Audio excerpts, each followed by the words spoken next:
I've decided I need my water.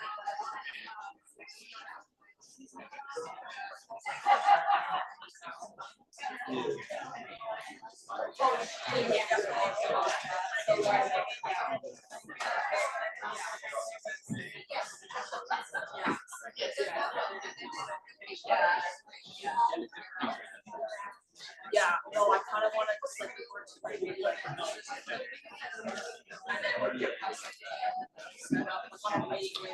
Hello, everyone. My name is John. I'm the event coordinator here at McNally Robinson Booksellers. It's such a pleasure to see you all here this afternoon.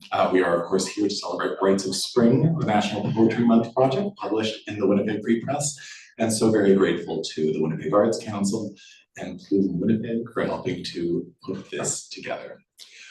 Before we begin, I would of course like to acknowledge that we are gathered here in Treaty 1 territory. That's the traditional territory of the Anishinaabe, the Innuit, Anishinaabe, Dakota, and Dene peoples, and the homeland of the Métis Nation. In addition, McNally Robinson Booksellers itself rests on the land once occupied by the Métis community of Roostertown. I will interject and say if you have just arrived and are looking for a seat, there are still quite a few seats over here. Can we get people to raise their hands if there's empty seats next to you? Absolutely, so many seats throughout, and there is an aisle in the middle as well, so you don't need to clamber over people to get to them. So in just a few moments, we'll be inviting the editors up to speak and inviting the whole bevy of readers up to read as well. These events are always incredibly special because not only do we get to hear from, of course, new voices, but we also get to hear familiar voices recontextualized in a wonderful and new way. So these events are always particularly exciting. I now have the pleasure of introducing the editors for this afternoon. It's always a very important event. We celebrate Rites of Spring because it is one of the few days where I'm polite to editor Ariel Gordon, who is the author of 7 books, the most recent of which are the essay collection Fungal, Foraging in the Urban Forest, published by Woolsack and Wynne, and the hybrid graphic novel Lead Letters, co-authored with graphic novelist G.M.B. Kmichuk, published by Great Plains. Her work appeared in Best Canadian Essays 2025, edited by Emily Urquhart, and in Best Canadian Poetry 2026, edited by Mary Dalton. She was the 2025-2026 Writer in Residence at the Winnipeg Public Library. The other editor this afternoon is, of course, Melanie Brannagan Frederiksen, a writer living in Winnipeg.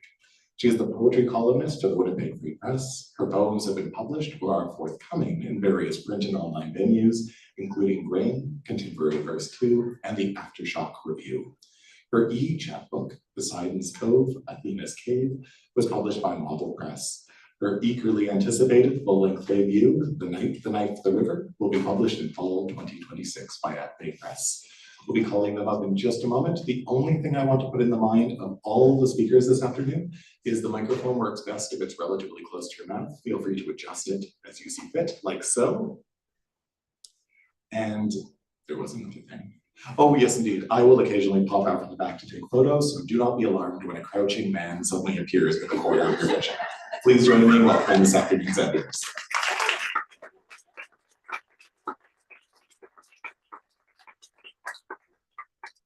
All right, well, thank you so much for coming. There are still seats if you've just arrived. There are seats, come in. I am not going to shame you any more than this. So if you have a seat next to you, hands up. Okay. Oh, there's a center aisle, but never mind. Okay. So thank you so much for coming. We are at the very end of National Poetry Month, which is kind of a great thing. Who here went to a poetry reading this month? Oh, see, there's the who here very much avoided anything poetry related. No, that's not me. Sorry, I can't do that. Yeah, and so we always aim for the last weekend when people are most tired of book launches and fanciful poet things. We like to get people when they're exhausted and ready for more, I guess. So this is the 11th year of the project. And this year, Melanie Brannagan Frederiksen is the co-editor, the bright and shining co-editor. And I was so glad to have her, and I'm so looking forward to her first book. The theme this year, we always have a theme, except for last year, the 10th anniversary, where we gave people the present, the anniversary present. It's usually 10 for the 10th anniversary, gave them the present of no theme. Because people often complain to me in the month leading up to Rites of Spring about the theme. which I almost never pick. It's always set by the League of Canadian Poets. So across the country, there have been events on this same theme, which this year was land and sea. And like most Manitobans, when I saw the theme, I was like, sea, land and sea. Ugh, we're landlocked. And then Dominic Lloyd from the Winnipeg Arts Council, who is a northerner, said, did you know that Manitoba has 645 kilometers of coastline, which of course is the Hudson's Bay, right? I also remembered in that moment that we had two of the largest lakes in the world in this province. Lake Winnipeg, for instance, is the 12th largest lake on Earth, with the largest watershed of any lake in this country.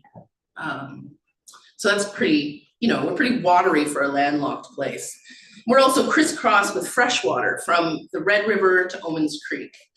And what we were asking the poems to write on this time was, what did it mean in the midst of all that water to live on the traditional territories of the Anishinaabe, the Cree, Cree Dakota, and the Dene peoples, and homeland of Métis Nation.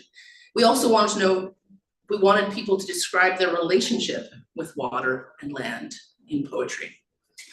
So over the course of this cool and wet spring, who here felt like this was the longest winter in the history of winters? This was a hard one. I was like, the last time it snowed, I just was like, I give up, that's it. I mean, I'm so glad that we have this extra moisture to take into forest fire season and to take into, another year of crops on the fields, right? We need that moisture. We've seen what it's like in the last decade when there's lots of drought. So I was happy for the moisture in theory and sad specifically for the snow because I just needed a warm day. All right, so we read and reread the poems, and one of the cool things about how we adjudicate is that we read the poems to each other. We don't just come up with a list and go like, no, yes, blah, blah, this is terrible, we love this one. We actually read, we come up with our separate lists, and then we read the poems to each other. And it's actually like a really strange and joyful way to do it. One thing this year, we're moving forward with Plume Winnipeg, which is great. And with the Winnipeg Arts, going forward with Plume, the Free Press has committed to this. 11 years for a project for the Free Press is like a billion years, because they really work on the timeline of like today, right? Like they put out today's paper and that's enough. So, long-term 11-year planning isn't always their thing. But Scott Gibbons at the Free Press is always happy. He's like, oh, isn't it poetry time again? And I go, yes, yes, it is. But we'll get to more thank yous. But the main thing I wanted to announce is that the Winnipeg Arts Council, who also has the Poet Laureate program with Jennifer Still as the current Poet Laureate, has agreed to fund the artist fees for Rites of Spring going forward. Like semi-permanently, which is all you can ask for in the arts. So I'm very grateful to them. The Free Press also, before on the Free Press website, you sort of had to hopefully put poetry in the search bar and you might get some of the poems. Now there's a landing page for Rites of Spring so that you could find all the poems really easily. And there was a lot of coding wizardry there. So I'm very grateful to them for that. So the first thing we're gonna do before we get to the poems is we're gonna bring up the new executive director of Plume Winnipeg. Her name, I'm gonna read her bio, so she can't stand up yet. When I traveled to Nova Scotia this past spring, someone said, don't forget, Antagonish rhymes with bucket of fish. So if you wanna know how to say that, like the long Antagonish, it's bucket of fish. And so Laura Mukon, and when she arrived, I asked her to spell her name, and she said, Mukon rhymes with Yukon. So if you ever need to know, that's a helpful one. And she is a creative specialist whose career has centered on community-based storytelling in the media.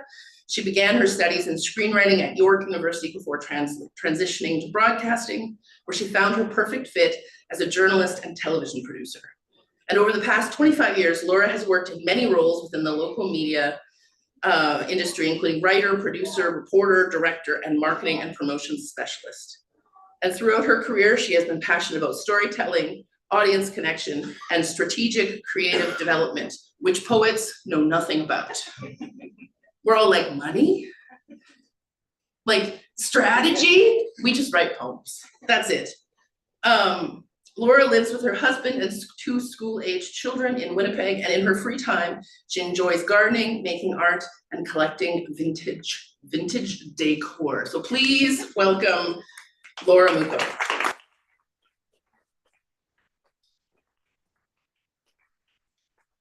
Thank you so much for that warm introduction, Ariel.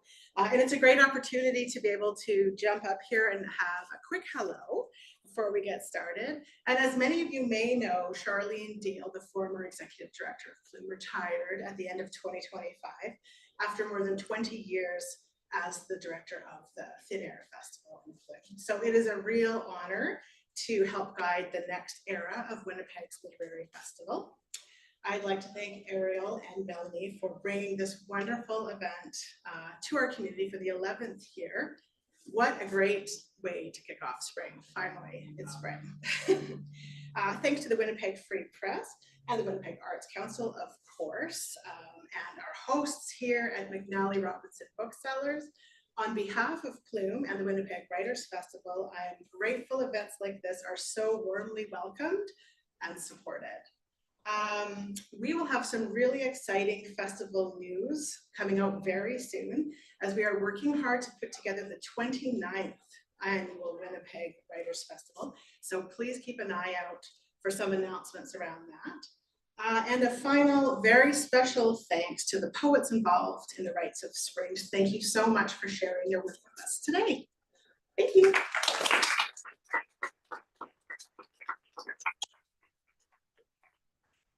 All right, on to the poetry. All right, so the very first poet we're going to bring up today is Ryan A.D. He's an artist, cultural worker, curator, and member of the African Caribbean diaspora on Turtle Island. Work features in published literature, private and public collections across the Western Hemisphere. My tongue will eventually fit back in my mouth. Please welcome Ryan A.D.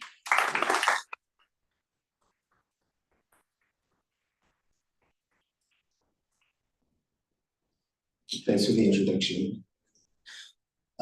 So the writing that I'm reading is called Erebus, and it's about the cold. They were all in love with dying. They were screaming to the sky. It whispered back 11 winters for every hot July. Thank you. I'm being asked to read it a second. Okay. They were all in love with dying. They were screaming to the sky. It whispered back 11 winters for every hot July.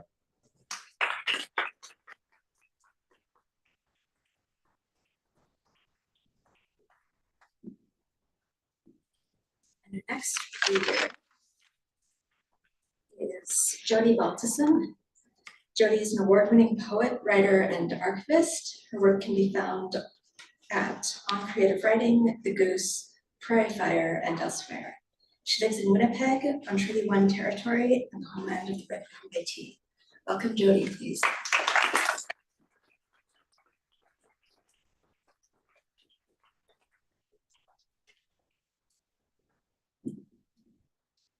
Thank you, and great to see everybody here today.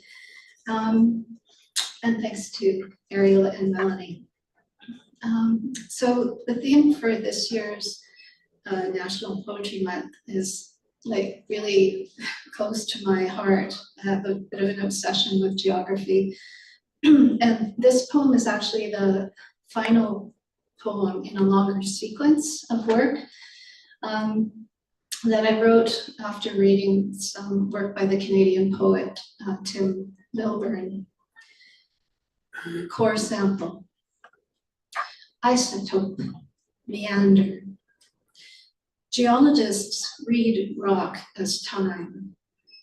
Trace fossilized scripts of matted algae, clusters of claw, shell, scale, bone, pyritized organic fern, toward a beginning, where global positioning was a shifting state, as in the particular condition of something, not nation, not territory, not civic, not definitive.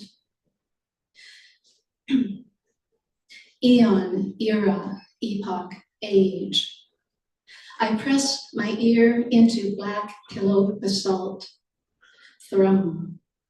Deep-seated deposits, fracture, flow, vein, as in blood, as in pulse, as in beating heart, mine.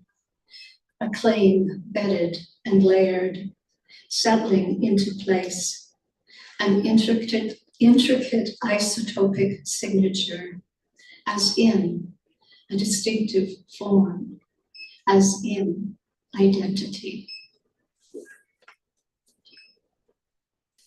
One more time. Core sample. Isotope, meander.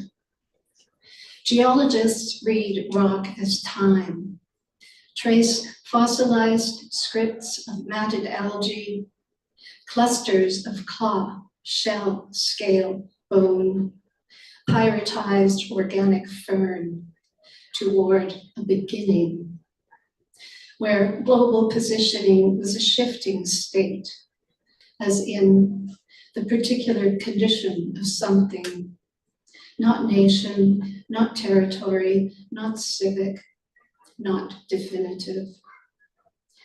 Eon, era, epoch, age. I press my ear into black pillow basalt, thrum.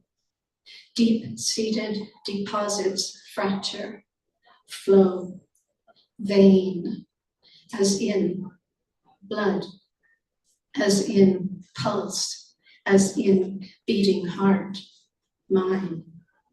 A claim bedded and layered, settling into place, an intricate isotopic signature, as in a distinctive form, as in identity. Thank you so much.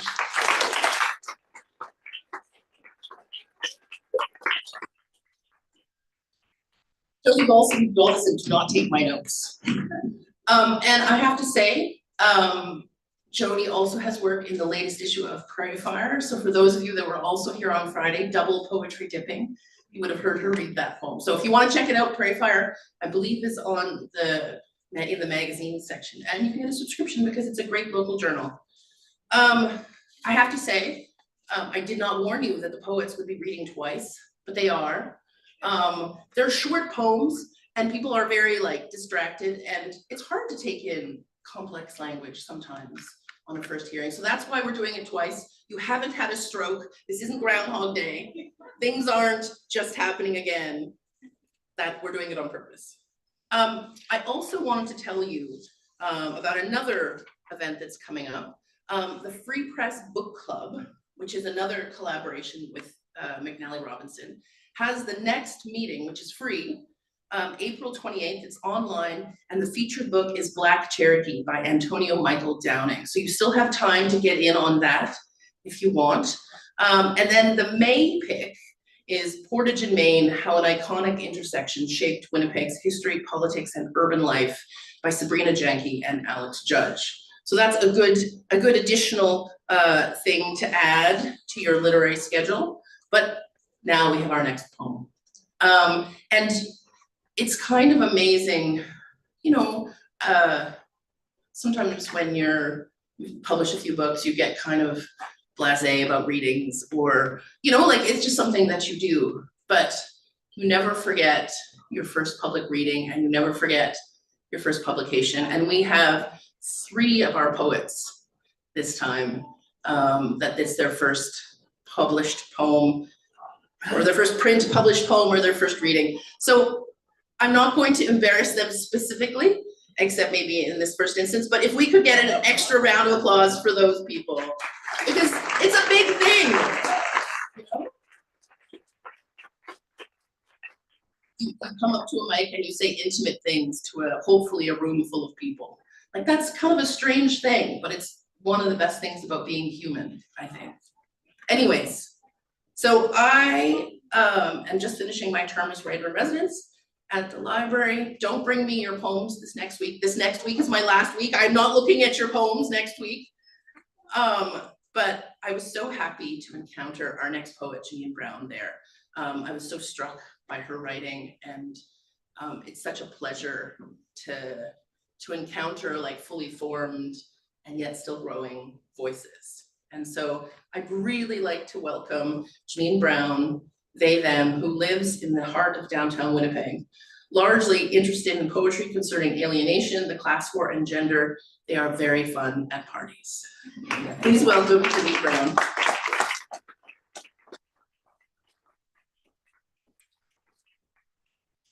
Hi, so the name of this poem is Pothole Pie, and it's called that because I don't like naming poems. There's enough words, and then you have to go back and pick more words to describe the words, and that feels like kind of a waste of time. So when I name poems, I'm just like, that's fine, that'll do. And then realizing that that's then the name of the poem that other people read is kind of embarrassing. But this is Pothole Pies. The bridge swells, unhealed wound of a city no longer sealed. Racing across river lines, the cars carve deeper scars.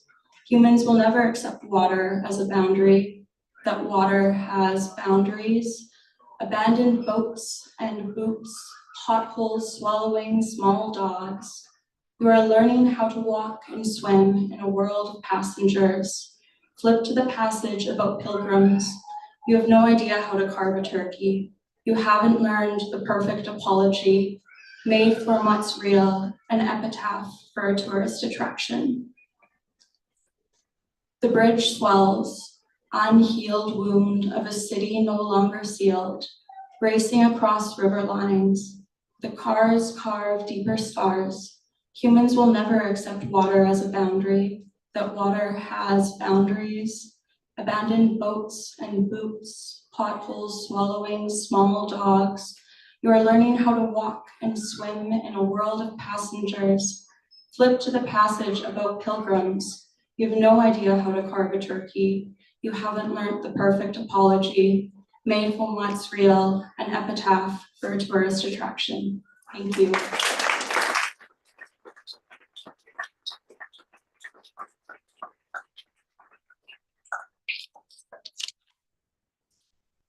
And I am going to introduce the one poet who is not here today. Joanne Epp is the author of 2 volumes of poetry and also translates poetry together with Sally Ito and Sarah Clausen. She lives near the Assiniboine River in Winnipeg. And I'm also going to read her poem for you, which is called Why Wake Except This? The young again earth, lime green, luminous, delirious with itself. Rest your feet on the sill, window open to let in new verbs. Write them on a fresh leaf. They all sound like the shape of a bird's wing. They're all synonymous for surprise. Fling off the chill, come out together, you and the sun. Leaves of wild rose, elm, and lilac fan out their pleats. Let sunlight iron their folds. Not yet a covert for birds. Still just a beaded curtain. Between its strands, the warblers flash their yellows, trill from bush to bush. Catch them while you can. These cloud-scattered mornings, bird days of migratory spring, catch them now before the green darkens and heat settles in. Catch them while they're new, while you're still astonished and the wing rustle of a thrush can still knock you over.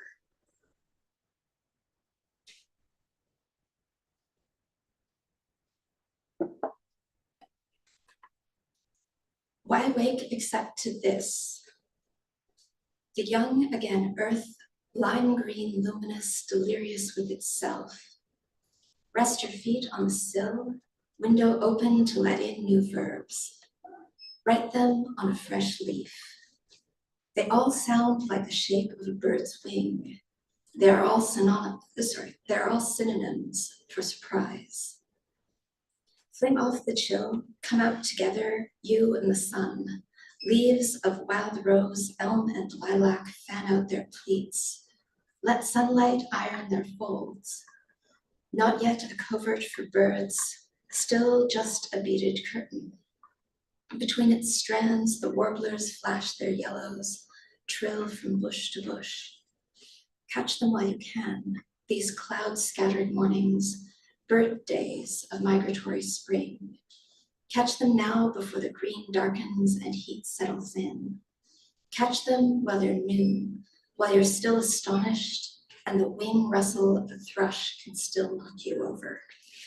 And that was by Joanne.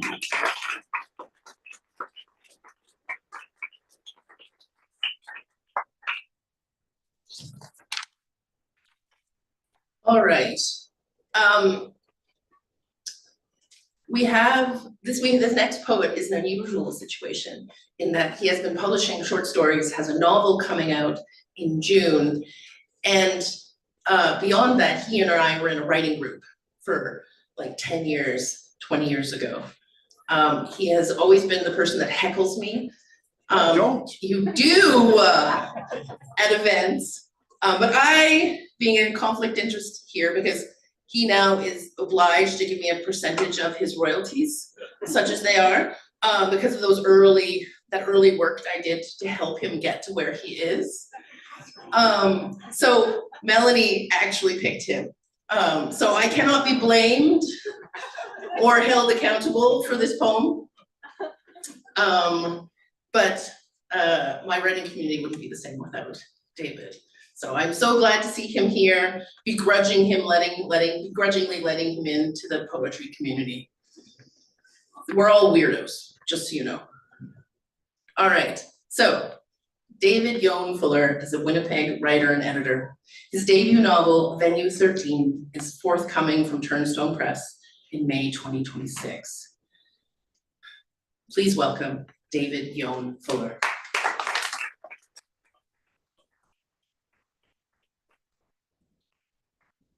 Regret giving me the mic. Oh, what are you doing? You broke the mic. Kind of did, yeah. Because I'm taller, not the mirror. Thank you. I am new to writing poetry, but I've always loved it, and part of my family background is Icelandic, and one of the things I loved about learning Icelandic was learning to read some of the Eddas in Old Norse, which I can't claim to be fluent in, but the sound of it and the experience of it is something that's always stuck with me. So this poem is a tiny bit influenced by that. In the Gap. On the icy shore of a glacier-scraped lake, fir and jack pine crowd poplar and birch.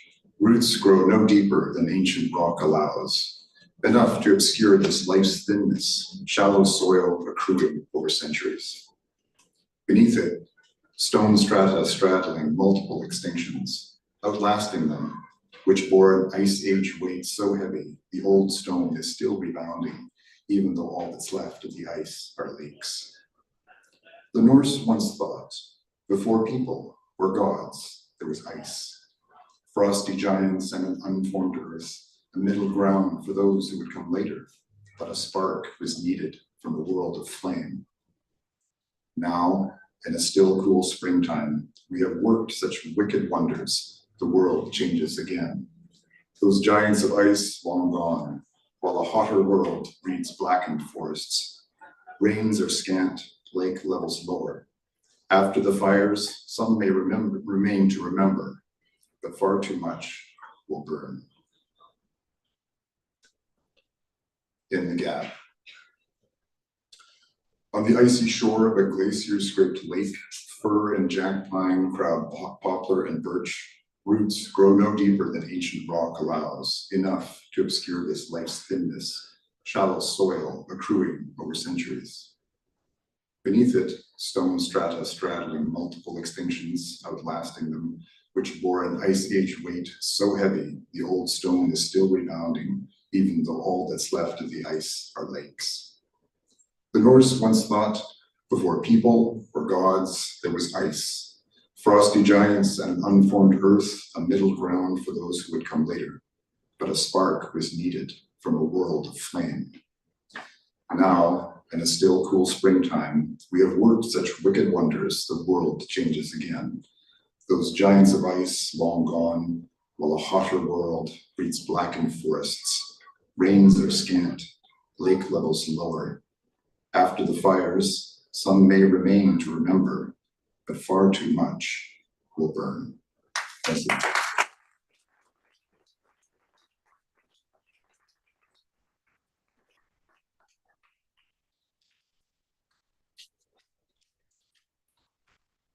The next poem is by James Hargrove.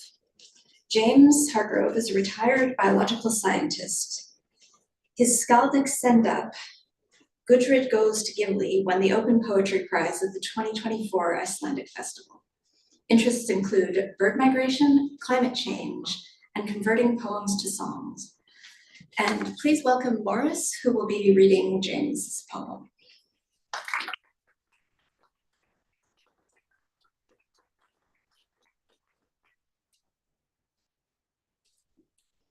I won't touch your watermelon. Brought my own. Hello, friends. The poem is titled Taproots. Had I not walked west along the beach in winter, I would have missed it. On the north shore, a snag of gnarled pine rising from the swash, an osprey nest woven among dead branches, and a taproot that once grew deep, until fresh surface water became brackish from the salt. The towering pine had been a sapling when sailing ships gave way to steam and pioneers sold out to sawyers. A cat-faced scar and rusted nails attest to the hacking and chipping for turpentine. Broken clay pots awash in the tide recall the time when healing started and bark grew over gutters, forming pearls. The still living tree survived lightning fires, pushing its taproot deeper to draw up water and brace against a century of storms. But surging salt water closed in upon the tree, sending salt fingers among its roots, carrying off the overlying sands. Had I not walked the beach that afternoon, I would have missed it. A sentinel exposed by low winter tides, mute testimony to a century of change, foretelling higher tides to come.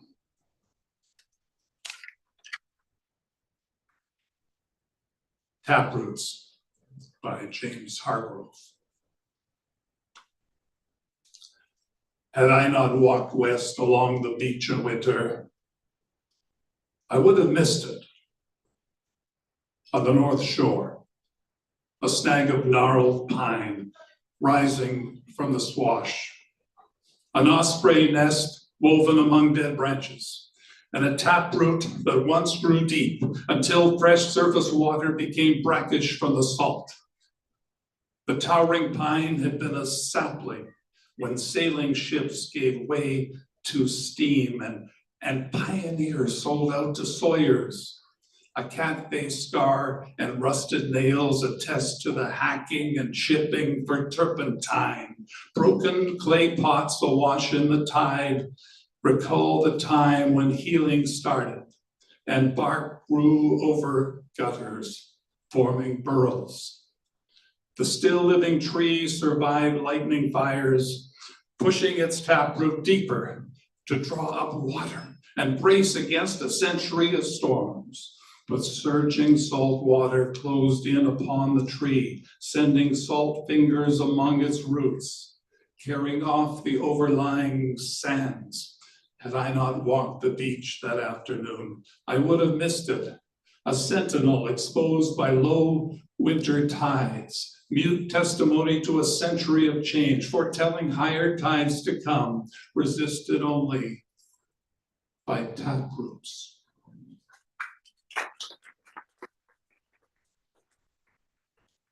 We have an international viewing party today in Seattle.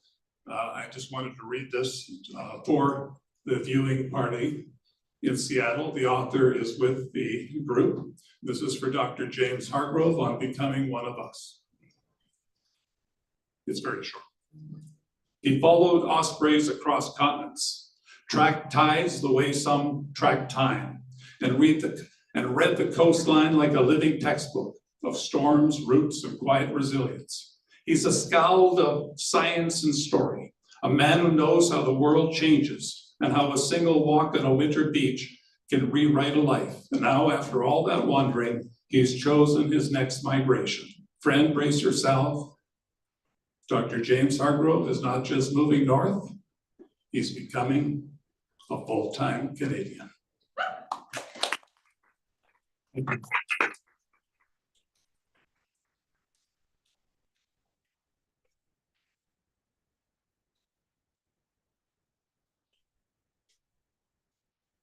And thanks to Morris Bay for being willing to come up and read that poem. I first encountered James's work at Speaking Crow, which is our monthly poetry open mic that always has a featured reader. Who here has been to Speaking Crow before? Oh, it should be more of you. It's kind of great. And it's run these days by the awesome Angeline Schellenberg, and it is another Plume Winnipeg sponsored program. And then the next one is coming up Tuesday, May 5th at the St. Boniface Library, featuring Dr. Raymond Abdul Raymond. So that should be very interesting. And there are a bunch of slots, and if you want to come read, you can. It will be amazing.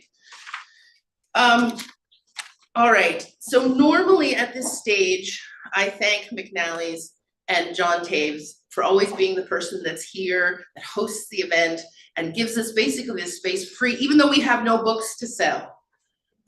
They usually like it when we sell books at events. So, and also, I don't know if you knew about it, but yesterday was Independent Bookstore Day nationally.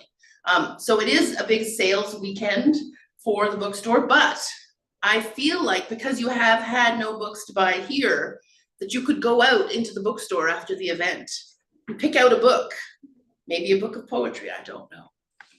Maybe one of my books, I'm just saying they're out there. So, in lieu of thanking John, I want to thank McNally, so let's do that. Thank you, McNally. In lieu of thanking John, I'm going to thank the ficus in the event space that I love and like more than I like John. And I have always threatened to climb into that tree and do my book launches from within its branches, but I think it is more spindly than I am. Also, there's a man from a company that maintains it, and he comes in and prunes it and takes care of it. And we have small versions of like these ficus plants in our homes, but not very many of us have ones this big. And if you do, I want to come to your house. So raise your hand if you have an enormous ficus like this in your house. No one, okay.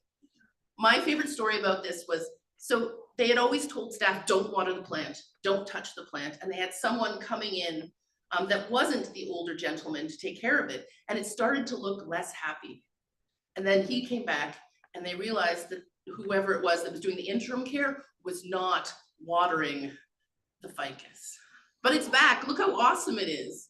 And one of the things I like doing at readings is sometimes there's a yellow and it'll fall during the reading. So that's something you can look at if there's someone hateful up at the mic. But anyways, thank you, ficus. Yes, it's a weird thing. I've never had someone clap for a ficus, but that's what you get for coming to these events. Our next reader is Bertrand Nayet, and he is a brilliant poet. And I'm going to read his bio in French and in English. Bertrand Nayet is a writer, actor, painter, editor, co-founder of the Association des Auteurs du Manitoba Français and of le Regroupement des Écrivains du Nord et du Ouest canadien, leader of the Coucaille Rouge and of the writing circle Coulée d'encre. Bertrand Nayet est écrivain, comédien, peintre, éditeur, cofondateur de l'Association des auteurs du Manitoba français et du Regroupement des écrivains du Nord et de l'Ouest canadien, animateur du Coucaille Rouge et du cercle d'écriture Coulée d'encre. Please welcome Bertrand Nayet.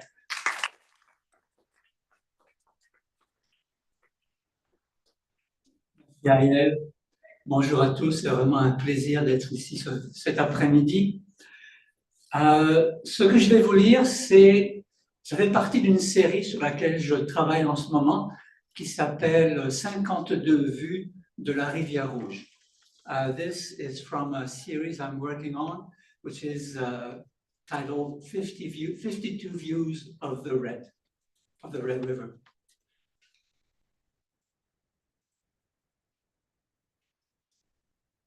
Ma rivière coule aussi lentement en son étiage automnal qu'on la prendrait pour un lac. L'amérissage d'un voilier de bernache cancardante brouille l'air et l'eau du crépuscule. Les nouvelles arrivées s'appellent, se regroupent le long de l'autre rive qu'éclairent les derniers rayons du couchant. Les vaguelettes qu'ont agité les oiseaux se fondent au limon des rives. La rouge redevient miroir où se dédouble la profondeur du monde. Les oies klaxonnent par intermittence et finissent par se taire. À l'est, sur l'autre rive, le quart inférieur du ciel est d'un rose poudré, délicieusement acidulé. Venant du sud, les appels d'un autre vol d'outarde rasant les arbres avant d'aller à son tour amérir à une ou deux encablures en aval du premier voilier. Un aigle à tête blanche venant du nord passe à grands coups d'aile noire, provoquant quelques kirou inquiets de la part des oies. Le pigargue et son reflet aquatique poursuivent leur vol, disparaissent dans la grisaille bleutée. Sur le vent d'ouest, des rumeurs d'autoroute. Ma rivière coule aussi lentement en son étiage automnal qu'on la prendrait pour un lac. L'amérissage d'un voilier de bernache cacardante brouille l'air et l'eau du crépuscule. Les nouvelles arrivées s'appellent, se regroupent le long de l'autre rive qu'éclairent les derniers rayons du couchant. Les vaguelettes qu'ont agité les oiseaux se fondent au limon des rives. La rouge redevient miroir où se dédouble la profondeur du monde. Les oies klaxonnent par intermittence et finissent par se taire. À l'est, sur l'autre rive, le quart inférieur du ciel est d'un rose poudré, délicieusement acidulé. Venant du sud, les appels d'un autre vol d'outarde rasant les arbres avant d'aller à son tour amérir à une ou deux encablures en aval du premier voilier. Un aigle à tête blanche venant du nord passe à grands coups d'aile noire, provoquant quelques kérouks inquiets de la part des oies. Le pigargue et son reflet aquatique poursuivent leur vol, disparaissent dans la grisaille bleutée. Sur le vent d'ouest, des rumeurs d'autoroute.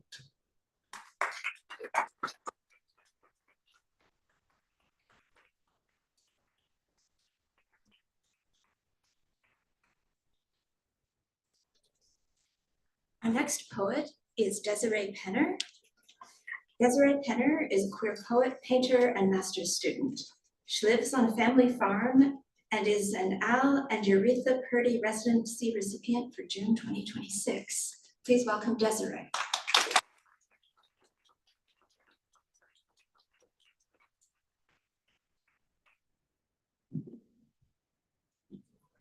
I always have to make the microphone lower. I'm so honored to be here today. This is actually my very first published poem, so.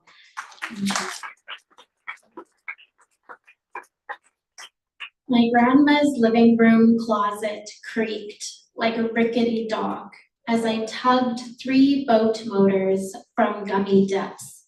They choked up brackish sweetness, long stilled the scent of South Woods water and reed rot. Old gasoline tanged metallic, dust sparkled. Minnows caught in a sunbeam. Suddenly the afternoon tilted into August heat, and I'm clutching slippery little moons from the silty belly of Pelican Lake. Because I cannot help myself, they plunk into your lap with a soggy thump. You yelp my full name, but I still ask for clam chowder stew. I squint, the lake is at my lashes. My grandmother's living room closet creaked like a rickety dog as I tugged 3 boat motors from gummy depths. They choked up brackish sweetness, long stilled the scent of South Woods water and reed rot. Old gasoline tanged metallic, dust sparkled. Minnows caught in a sunbeam. Suddenly, the afternoon tilted into August heat, and I'm clutching slippery little moons from the silty belly of Pelican Lake. Because I cannot help myself, they plunk into your lap with a soggy thump. You yelp my full name, but I still ask for clam chowder stew. I squint, the lake is at my lashes.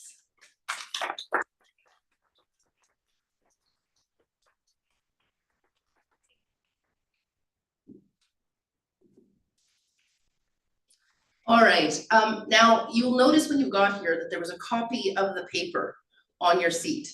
And that actually has the section of the paper. And for the next poem, I think it actually will be useful if you all have it in front of you, because we're gonna have a diagonal and vertical reading.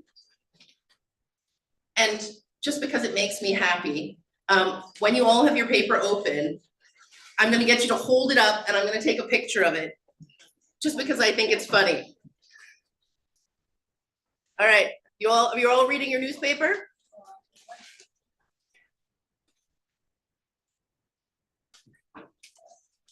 Awesome. Now shake it because the noise sounds like water. Awesome. Okay, that made me so happy. That was half the reason for me to show up today. All right, so our next poet is also someone I encountered at the library. She was in my 5-part, 5-month writing circle, and I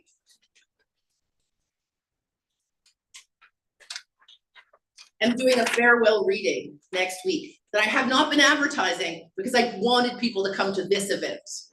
But now that this event is happening and you're actually here, you can also come to my farewell reading, which is at the Millennium Library at the Carol Shields Auditorium. When you see the terrible statue, the brass statue, the bust of Carol Shields with the worst rendition of her mushroom cut, you know you're there. It'll be Wednesday, April 29th from 6 to 7:30. And I'm having people from the writing circle, including Proma, join me. So if you like what you hear today, there'll be more of that goodness on Wednesday. So I'm also gonna ask you if you have a place where you could put up a poster. Yes, there are extras here, and I'm using you as my postering, my postering brigade. So please join me for that. But now let's get to why we're here, which is to hear Proma Tagore read. Proma is a poet and teacher who lives on Treaty 1 territory as an immigrant, settler, and queer person of color. She is committed to dismantling racism and colonization. Please welcome Proma Tagore.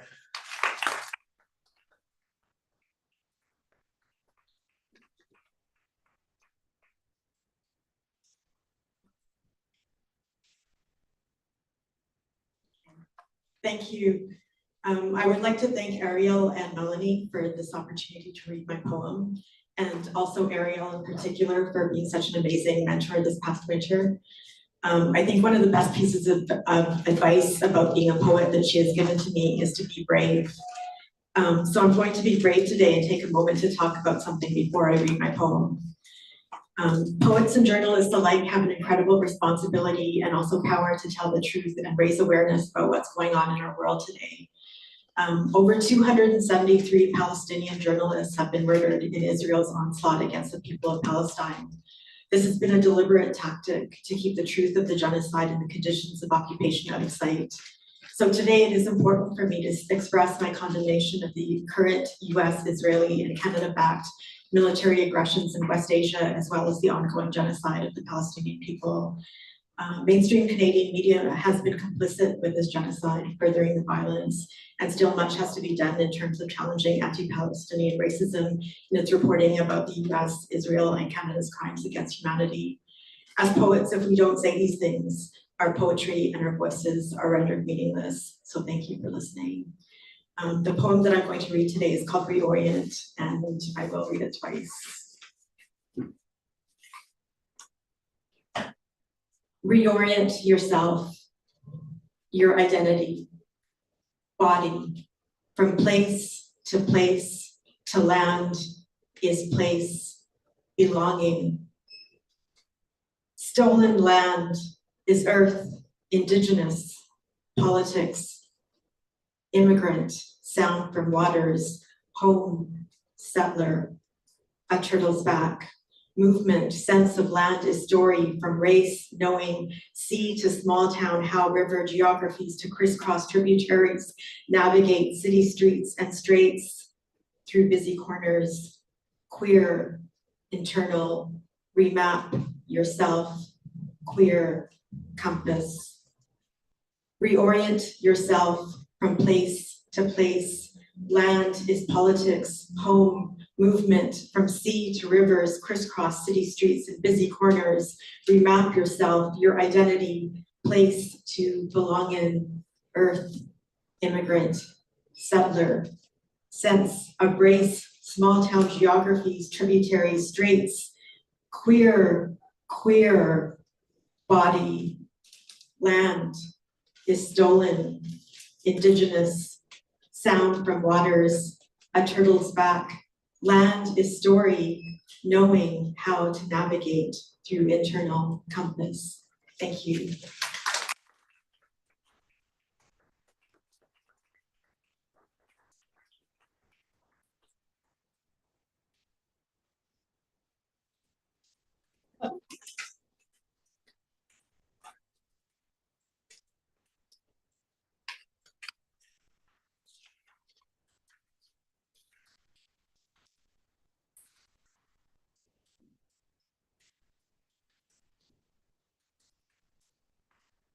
Our next poet is Alexander Wiebe.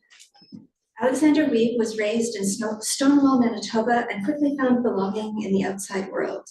His poetry seeks to acknowledge that camaraderie. He loves the sea.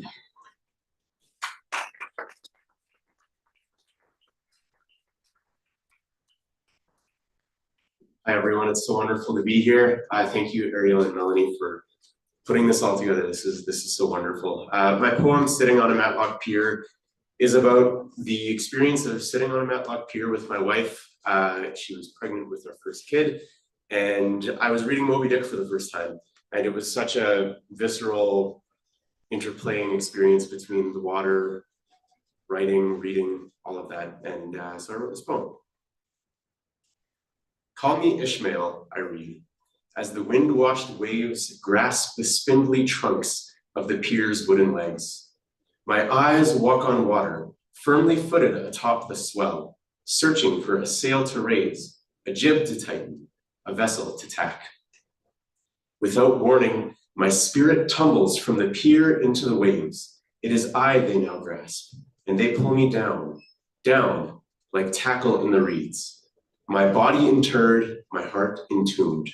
My lungs fill, and I am drowned. I turn the page. Sitting on a matlock pier. Call me Ishmael, I read, as the wind-washed waves grasp the spindly trunks of the pier's wooden legs. My eyes walk on water, firmly footed atop the swell, searching for a sail to raise, a jib to tighten, a vessel to tack. Without warning, my spirit tumbles from the pier into the waves. It is I they now grasp, and they pull me down, down, like tackle in the reeds. My body interred, my heart entombed. My lungs fill, and I am drowned. I turn the page. Thank you.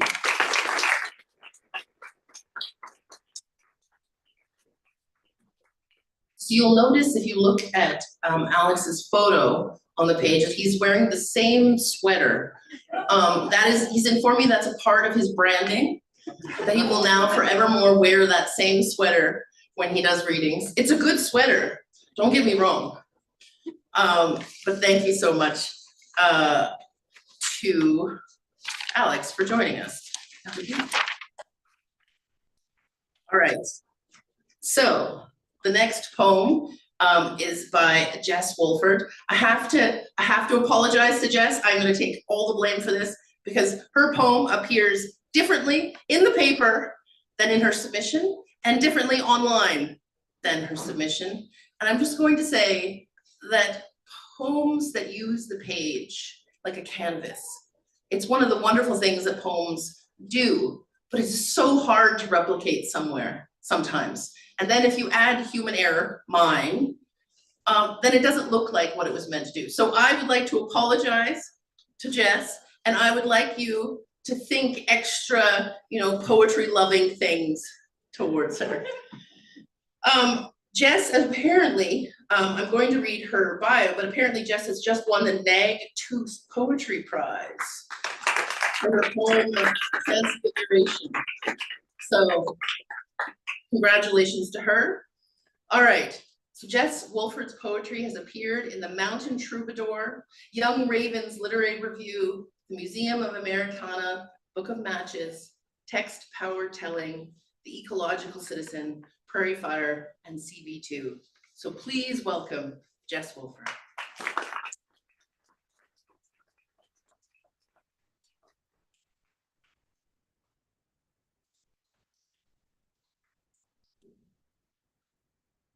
I'm not. I'm used to poems not working out quite the way I imagined that they would, but that's okay. And thank you both very much for organizing this and including me. It is a privilege. My poem is called Water of Life, and I wrote this for my child who is magically real. Murk deep, she stirred, stretched, then set out, strokes seismic, womb racking. Nearly stranded at Oaks Narrows, she forced passage, setting bone ablaze and bending it to her will, until out of inmost ocean at last emerged, silk-scaled selkie, slick with mother blood and broken water, squalling for sip so my milk tide surged to meet her needful lips. Cradled in grandmother's crone hands, suckling sprite surrendered to first bath's warm grasp and sighing steeped in dreamings deep. When Agassiz intoned the true name scrimshawed on baby's bones, up she arose and skimmered where ancient water yet puddles prairie, wetlands rich in reeds and redwings, vernal pools fecund with fevering frogs, then splashed straight into seep and snowmelt, and christened herself kin to this fen and these folk, celebrants of sweet living water. water of life. Murk deep, she stirred, stretched, then set out, strokes seismic, womb racking. Nearly stranded at O's Narrows, she forced passage, setting bone ablaze and bending it to her will, until out of inmost ocean at last emerged, silk-scaled selkie, slick with mother blood and broken water, squalling for sips of my milk-tide surge to meet her needful lips. Cradled and grandmother's crone hands, suckling sprite surrendered to first bath's warm grasp, and sighing steeped in dreamings deep. When Agassiz intoned the true name scrimshawed on baby's bones, up she arose and skimmered where ancient water yet puddles prairie, wetlands rich in reeds and redwings, vernal pools beckoned with fevering frogs, then splashed straight into seep and snowmelt and christened herself, kin to this fen and these folk, celebrants of sweet living water.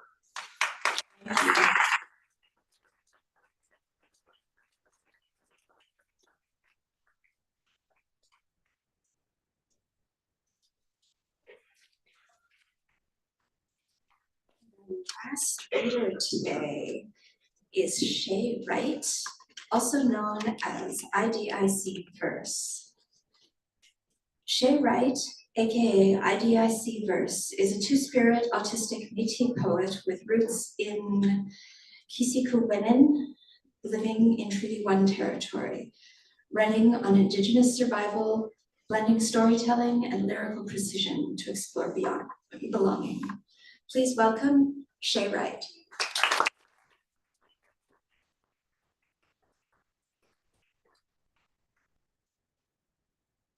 Fantastic, it's right here. I didn't know it was gonna be. Okay, great. Okay, so this is called Lake Winnipeg Holds Council. At first light, the lake gathers its relatives. Walleye speaks in silver, quick, careful, a language that survives by staying just out of reach.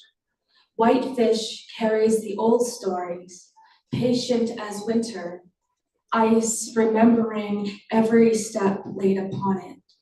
Sturgeon, ancient spine of the water, keeps to the deep. When it rises, the shoreline stills. The river mouths open wide, red Winnipeg, carrying silt, memory, and what could not stay upstream. Then the others, uninvited, multiplying, they do not learn the currents. They cloud the shallows, disturb what is not theirs to name. The lake shifts, not in anger, but something older, a remembering moving through gill, through root. Sturgeon rises not to fight, but to remain, because this is what the water knows. Invasion is loud, survival is depth, patience the quiet refusal to disappear. The songs of our relatives continue. Okay, I have to read it one more time. Hold on. I still wanted to applaud. Thank you. Okay, so it's called Lake Winnipeg Holds Council. At first light, the lake gathers its relatives. Walleye speaks in silver, quick, careful, a language that survives by staying just out of reach. Whitefish carries the old stories, patient as winter ice, remembering every step laid upon it. Sturgeon, ancient spine of the water, keeps to the deep. When it rises, the shoreline stills. The river mouths open wide, red Winnipeg carrying silt, memory, and what could not stay upstream. Then the others, uninvited, multiplying, they do not learn the currents, they cloud the shallows, disturb what is not theirs to name. The lake shifts, not in anger, but something older, a remembering moving through gill, through root. Sturgeon rises not to fight, but to remain, because this is what the water knows. Invasion is loud, survival is depth, patience, the quiet refusal to disappear. The songs of our relatives continue. Thank you.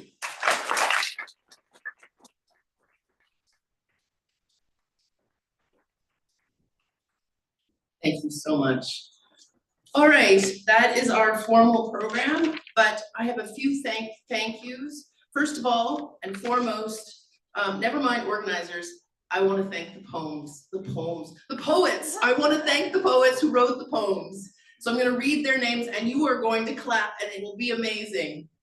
Ryan A.D., Jody Baltessen, Janine Brown, Joanne Epp, Jón Fuller, James Hargrove, Bertrand Nayet, Désirée Penner, tagore, Alexander Wiebe, Jess Woolford, Chey Wright, aka IDIC Verse. Thank you so much. All right, one last thing, I have to do those thank yous that I mentioned. So I need to thank Brian Hyde-Smith and Charlene Deal of Plume, in addition to Laura Mukon, like the Yukon of Plume, Winnipeg. I also need to thank Dominic Lloyd of the Winnipeg Arts Council, who has really stepped up and really committed to poetry, which is not a phrase you hear that often. I'd also like to thank Lisa Dahl, Scott Gibbons, Wendy Sawatsky, and Aaron LeVar at the Free Press, who always work so hard on this section. If you were looking at the photos in the section, they are always taken every year by Mike Deal, Progressive Photographer, who is right there in the picture. He's now backing away because I pointed him out. But he always does these beautiful portraits every year, and it's such a nice part of the section. And I guess I will thank John Taves for all of his work. Most of all, Thanks to Ariel, who like helms this thing. Yes. Well, thank you. Yeah, I do it because it makes me happy. Because it's great to be in a room with a bunch of poets and with you, and I always feel so good at the end of this event, and I hope you do too. So I'll end us with my traditional send-off, which is poetry forever, but I'm not just gonna say it, you're gonna say it. So I'm gonna count us down. You need to have your fist in the air for this, people. I'm waiting for some fists. And at the count of 3, we're gonna do poetry forever. Are we ready? 1, 2, 3. Poetry forever! Woohoo! All right, you are released to buy books and to read more poems and to tell the poets that they were great. You could do that. But if the poets could all come forward, and I'm gonna have a picture taken of all of us as a group, as a claw.